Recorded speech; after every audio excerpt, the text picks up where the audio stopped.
focus really on CP3 here because there's a lot of talk now about where does a guy like that rank in the all-time point guards? I mean, without comparing him to any sort of player, Thomas, I just want to say, let's say the Suns go out and win this finals. Where does CP3 rank all-time for you? Is he a top 5 point guard? Is he just a really, really good point guard? How do you feel about this? I think it's hard to rank him without having him play in the finals first, but I'll do the hypothetical with you. I think if he does win this ring, he's definitely not going to jump Magic. I don't think he jumps Steph. He probably not jumps Isaiah Thomas, the original one. I mean, I think it's kind of close, but maybe he could jump him. He definitely is going to jump Stockton if he gets this ring. That's without question. He jumps Stockton. He's definitely better than Steve Nash, Jason Kidd. Like, you can say he's better than those guys. I think that's a safe statement to make.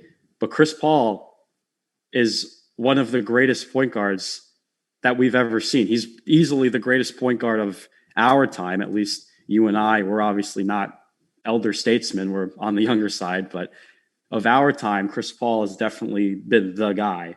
And behind him, it's been Westbrook. Curry really just showed up out of nowhere, I thought, in that 2014-15 season. But I don't know. I mean, I don't think Chris Paul is going to pass those 4 guys. He's definitely going to jump Stockton if he gets the ring.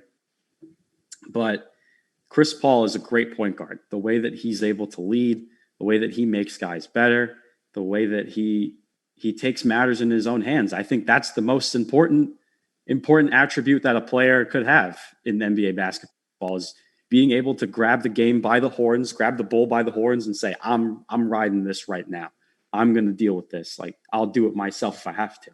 I think that's the most important part of an NBA player. I'm the biggest Michael Jordan fan you will ever meet. Okay. He's better than LeBron James. Sorry, Mike, but it's true.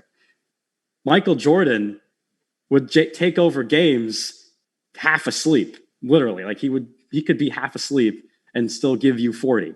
He could be at full power and drop 90 if he wanted to. I'm sure that he'd average like 50 a game in today's NBA with the way you can't touch people, but we'll talk about that another day. But the killer mentality is just it's so imperative to a basketball player. We see so many guys just crinkle like nobody's business and crack under pressure. DeMar DeRozan, who has been accused of that. LeBron James, although he's been clutch, there are some moments where you could say he's had hiccups. Kevin Durant has had some blunders in the past, with 2016 in Golden State, this year with the air ball and his foot on the line. I don't know how much you can attribute the foot on the line, really, but still an incredible shot. But he's been accused of that. James Harden, we know, cannot perform in the playoffs like at all. It's known, but Chris Paul has proven that he can kill you in the playoffs. He can kill any team that he wants. He can annihilate any defense. And I think that puts hthink in that top 4. How does it not? And I think with that ring, that'll only solidify that argument. Yeah, I think you made a lot of good points. I really agree. I think Chris Paul has been really dominating these playoffs. Now, he's been in situations, I mean, he's blown 3-1 leads. He's been in situations, especially with the Clippers, where he's fell short. But I think it's hard to put a lot of the blame on him. And then you also think back to his Rockets days. I mean, that Golden State series, they're up 3-2, and he goes down with the injury, and that really puts a dent in the series. He doesn't play Game 7, and they lose. So who knows what happens when Chris Paul's healthy in that series. His playoff resume really is not great when you look at it like that way, but he's dealt with injuries, and he's in the finals now, which what matters to me. And I think even looking at it right now, let's say Chris Paul doesn't win the NBA Finals. He loses, let's say, for the Bucks, for example. I think even then we can look at what he's done, taking this team to the finals after missing it the previous year, as one of his biggest accomplishments. I mean, I'm looking at the all-time point guard list right now. I mean, Magic Johnson's got to be up there, Steph Curry, in my opinion, and then probably Oscar Robertson are 3 top point guards. And then it's hard not to put Chris Paul 4 right there. John Stockton's in that argument for sure. Clyde Frazier is in there. But I think if Chris Paul gets a ring, he separates himself from some of those guys, especially Stockton and Nash.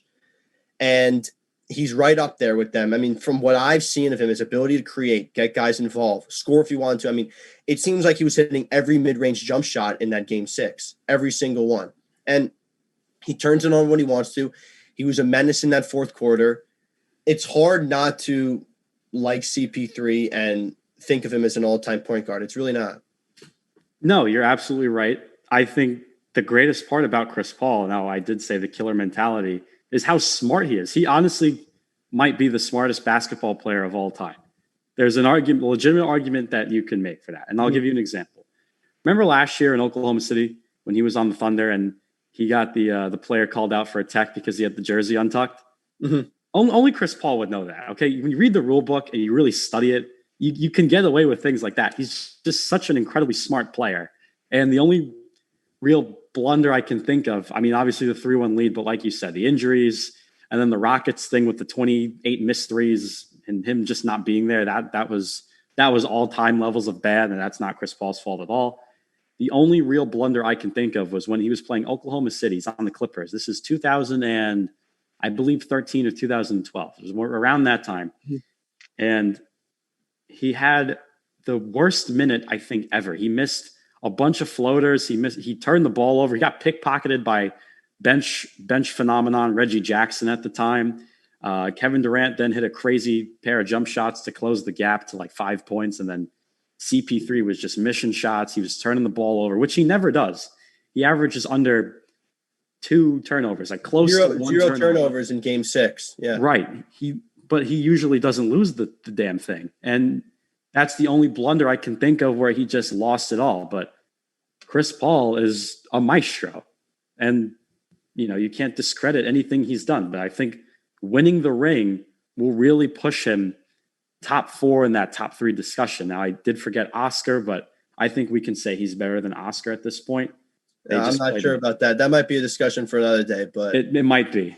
Totally different NBAs, but I don't know. Statistically, Oscar wins, but if we're looking at player to player, there's a case there for Paul. And I think it's really interesting. I mean, the only really bad thing you could point to CP3 is like a minute in 2013 NBA playoffs where he's really underperformed. And that's just to attest to the greatness and the consistency he's had throughout his NBA career. Obviously, the final appearances aren't there, but he's still an all-time great point guard. And it's going to be fun to rank him after we watch these finals play out.